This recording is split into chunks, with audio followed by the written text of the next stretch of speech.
What's up, Internet? This is Joel back with some Mega Man 2. I'm pretty excited, and I hope you are as well. Last time we took out Airman and Crashman. Now we only have two Robot Masters left, so let's get started with Zipper, Heat Man. Yeah, sorry about that, buddy. A slip of the tongue there. No offense meant.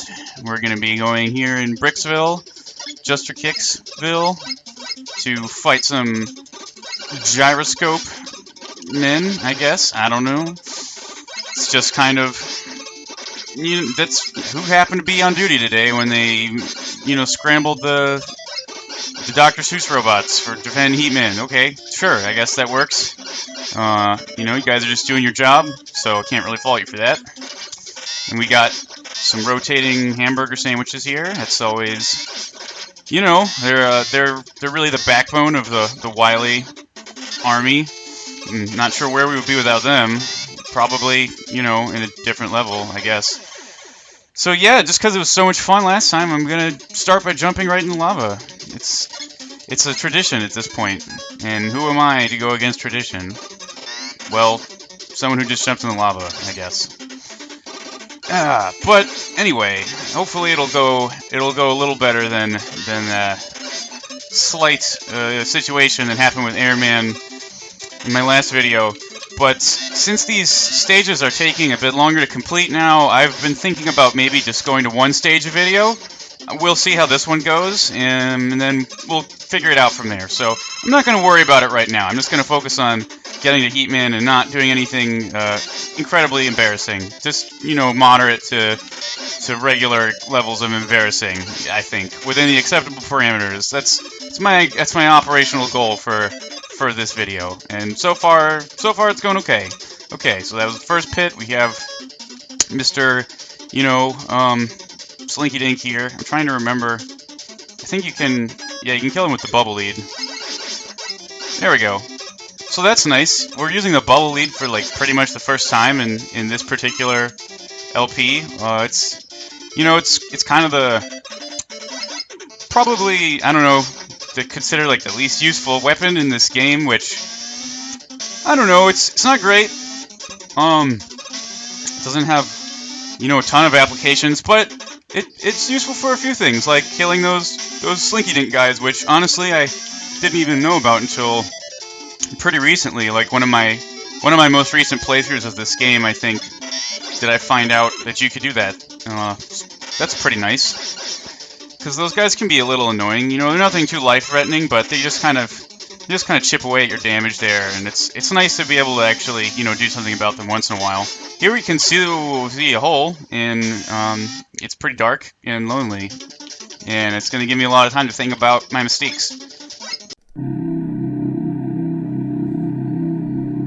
But after that, I edited that part out, so I spent about 20-30 minutes just kind of contemplating all the errors that I've made in my life, and all the career paths that I could have had other than being a robot that jumps in holes in some kind of what looks like a giant industrial kiln. But now that that's over with, we can get back to playing a level again, and it's not that bad. There's some Lego blocks here. These are the blocks that we saw earlier in Flashman's stage that can be destroyed with the Crash Bomber, which we now have. So just gonna do that really quick. And it can save you a little bit of time. I'm gonna jump over those things, which it's not too difficult because you got a little edge there to save you if you fall. But we have the Crash Bomber, so we might as well use it. That's my philosophy, and so that's what we're gonna do. But it is considerate that they gave us a little bit of practice with these disappearing blocks here, because as some of you may know, we're about to get a lot more familiar with them right here. So yeah, it's this thing, and it keeps going and going and going, and it's kind of difficult because it's this really long segment, and if you mess up after you get to the lava, you're dead. So generally, this is kind of what the main purpose of item 2 is, to use a sled to get over this. But similar to what I did with the magnet beam in the first game, I'm going to try to do this at least once, legitimately without the use of any transportation items, and then And then after that, if I die and have to do this again, I'll just use the sled to go over it. But, you know, this is actually not quite as bad as it looks. Although that's only because it looks absolutely terrifying. But, you know, I'm curious to see if I can kind of get back in the groove. I spent a lot of time practicing it on some of my earlier run-throughs because I just wanted to see if I could do it. And there's really, most of it follows a set rhythm, and there's only a few tricky parts that you kind of have to memorize, or they'll screw you over. So I'm going to try to kind of find that rhythm again. And this, I don't know, it might take a little while. I'll perhaps edit out some of the learning process just for the sake of entertainment, because it can get kind of boring. But we'll see how it goes. Hopefully it won't take too long. Okay, that's the first one. Next. Okay, second one. From here on, it's mostly just jumping forward at a rhythm, and then the next trick block shows up. Life is not worth getting, in case you're curious. To jump down here, and then... No! No! Oh no! Oh, I screwed up. Yeah, I was waiting for that trick to happen, and I jumped the gun. Okay, we can do this. We can do this. We're gonna do it. We're gonna go up to Heatman. We're gonna knock on his door, and we're gonna say, "Hey, Heatman! Hi! You want to get dinner sometime? Because, you know, you're kind of strapped here in this industrial kiln. It just doesn't look like a super pleasant place to hang out. Your only friend is Hamburger Jimbo, and he doesn't really have a mouth or a personality, so I can't imagine that's a really fun time, and I just figured I would show up and say hello, because Mega Man is a nice person like that. He's very considerate, and he's programmed to have a strong sense of justice, but that also sort of implies a certain degree of empathy, I would argue, so I don't know. You know, I've always imagined that Mega Man, when he's not out, you know, saving the world and mass murdering tons of robot animals, which I guess you couldn't even really call it murder, because suppose there's no reason to believe that they're sentient beings, or even that they couldn't, you know, somehow be rebuilt or whatever. He's pretty chill, and he just spends a lot of time, you know, going around and helping out his friends and making ends meet and living his dreams and racing stock cars and owning a chupacabra and fighting the Habsburgs and beating egg whites and eating bratwurst, and at least you get to do a little dance on the way back, so hey, I try to look on the bright side, you know? Dance, dance, dance, dance, dance, dance, dance, dance, and bathing a wildebeest, and doing his taxes, and eating some cornflakes, and dance, dance, dance, dance, dance, dance, dance, dance, and taking care of his friend Snakes, and going to Chinatown, and marching in a parade, and dance, dance, off these bad times I'm going through, and thinking about nachos, and hunting for bargains, and fighting with capitalism, and recording videos of himself playing, wait, it's a mega dance! Oh, yes, a mega dance! And going to the post office, and running for city council, and writing a novel, and joining a barbershop quartet.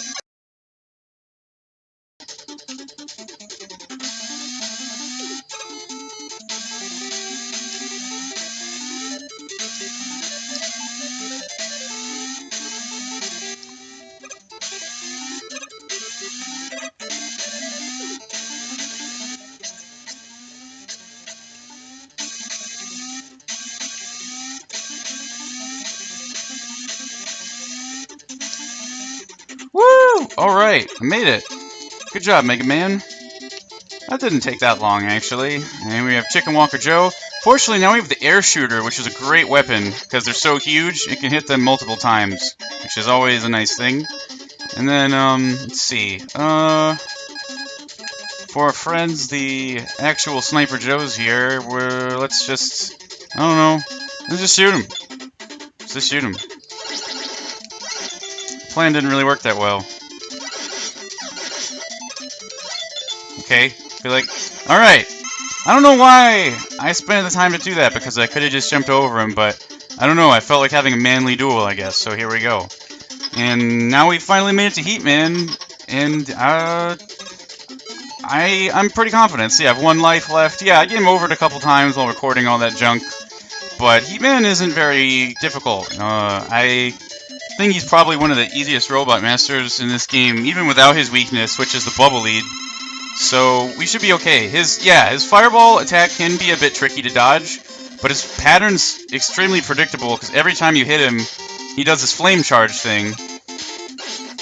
So you always know, when it's going to happen because it's after you hit him, and it does a lot of damage. But yeah, it's not that hard to avoid, and even if you are kind of dumb and get hit a lot like me, it's probably not going to be that bad. So there we go. That's Heatman.